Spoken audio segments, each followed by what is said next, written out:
Their Highnesses, the cultural leaders, the religious leaders, all the other leaders, n'ennyonyola n'abantu ba Bunyoro muliyo mubale kwijja. First of all, the name Karuma. Karuma ne Rumaki. That name, you know, our history has been not well recorded, because Karuma means biting something, as if something was biting something. So is it Karuma or Karuma? Because Okuruma is to make noise like the water, that water which is making noise. So that is the research the cultural institution should do. What was the original name? Was it Okuruma or Okuruma? Ekyo nkibarekeire nkirekere omukuru byakutaaga.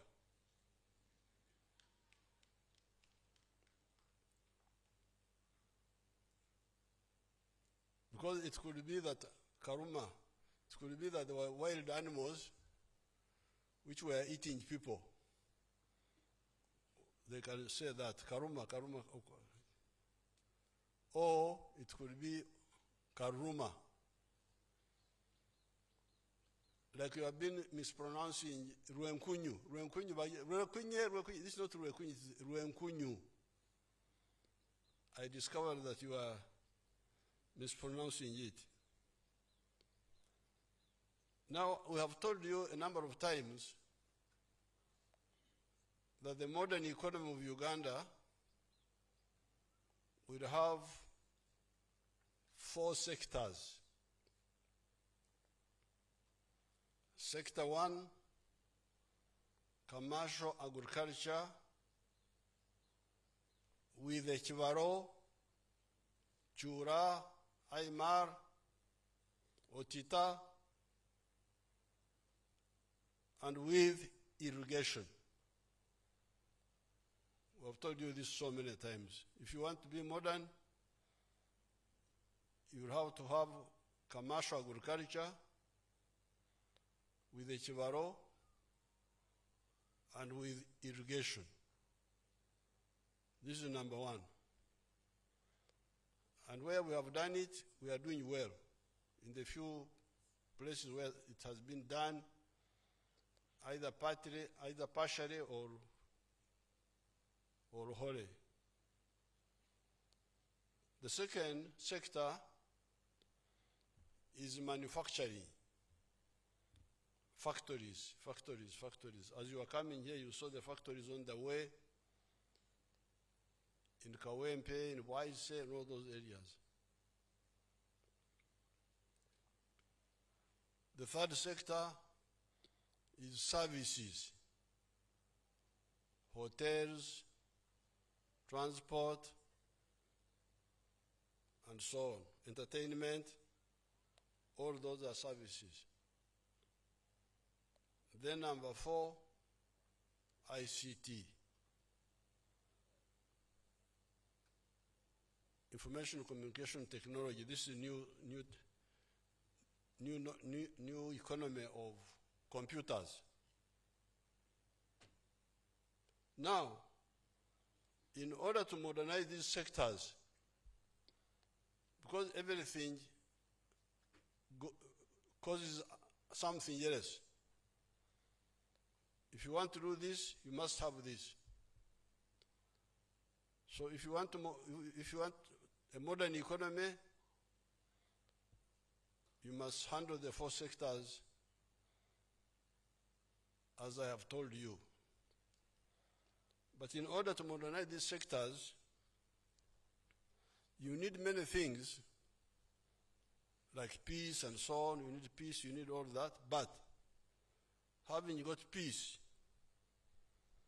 the most important point is to have low transport costs. You must have low transport costs, because if you have got high transport costs, the businesses will not succeed. And in order to have low transport costs,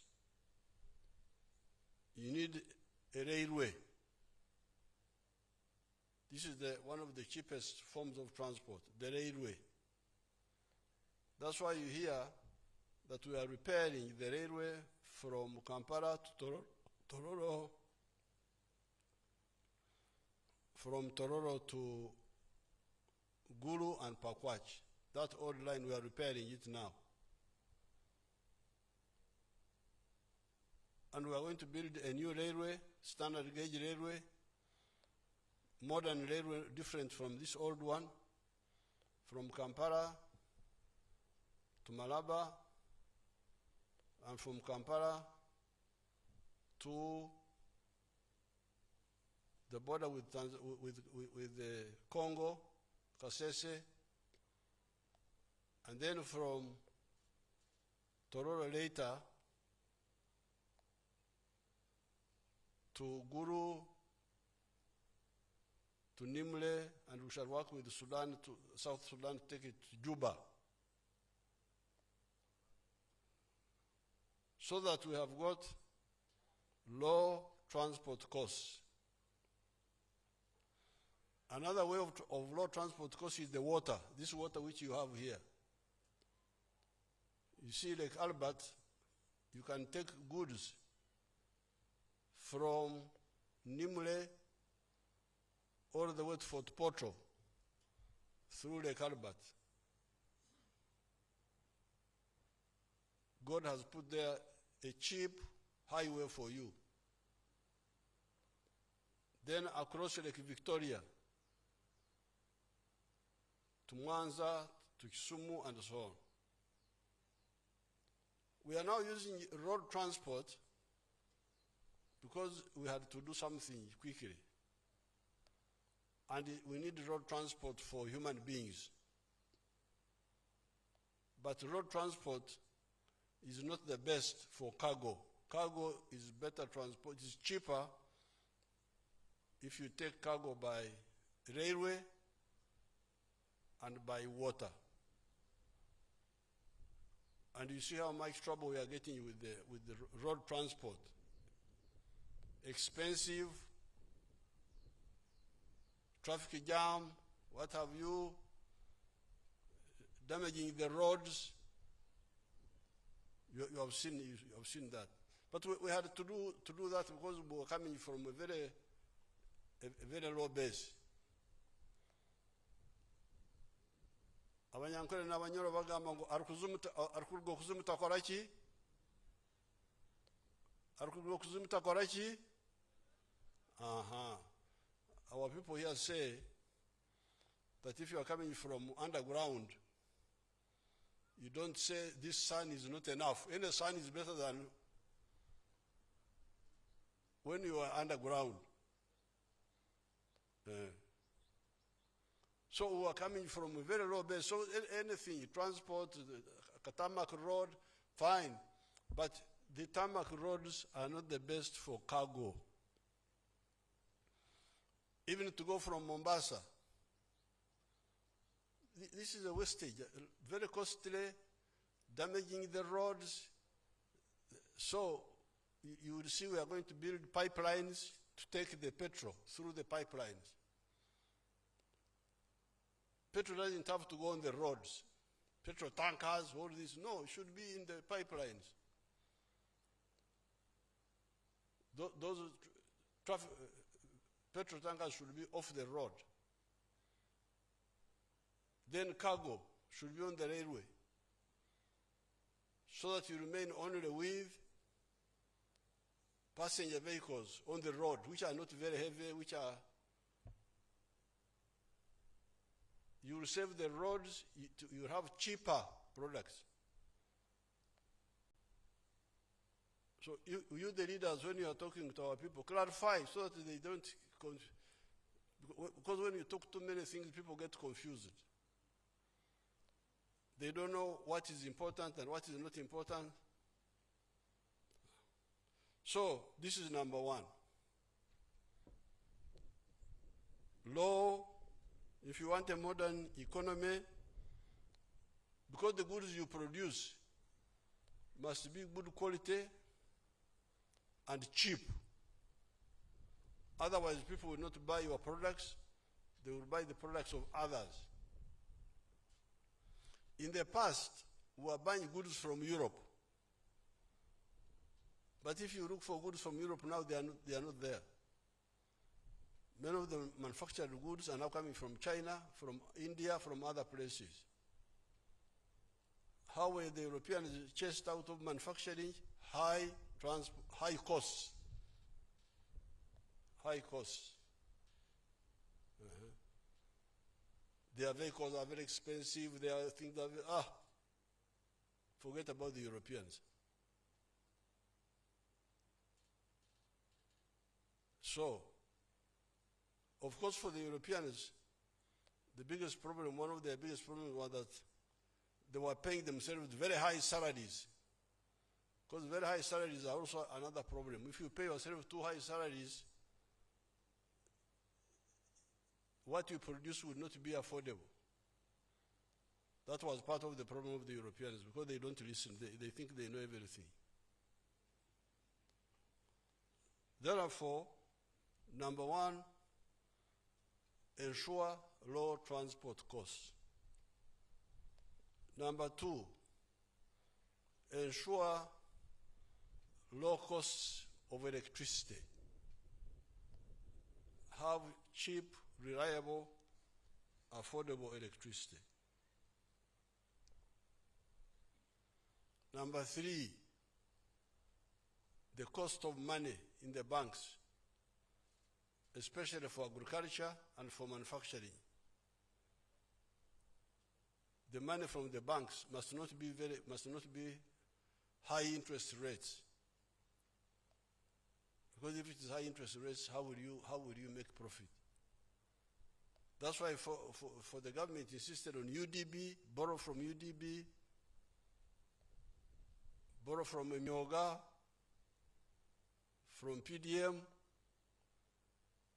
have nothing to do with the money lenders. Those money lenders are your enemies. And I'm going to do something about them. I'm going to crush the money lenders. They are criminals, but they are encouraged by you people. How do you allow somebody to say he has given you money, but you make an agreement that he has bought? In the document you say he bought when he just gave you 2 million shillings for paying school fees. Why should you do that? But anyway, we're going to arrest you now. We're going to arrest you. We're going to deal with the money lenders. So, money for manufacturing, for agriculture must be cheap money. The low cost of money. For nightclubs and so on, you can you can go to the commercial bank and borrow expensive money for nightclubs, and I'm not bothered with that so much. And importing wigs and perfumes, and you go to the commercial banks.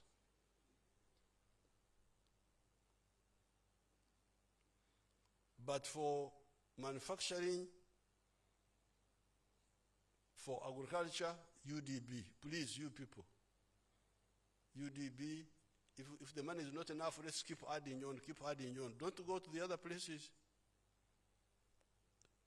We had to save our girl, the one one who invested in Atiak Sugar. Very good project. But she had made a mistake of going to commercial banks. And that project was about to collapse. But we had to come in and save her. So this is the third issue. If you want a modern economy producing products which are competitive, this is the word they use. Crucial point number 3 is low cost of money. Then point number 4 is the human being, our young people. There must be, because you see, all these factories, like these dams which were built here, they need educated, skilled, healthy people to run them. So here, point number 4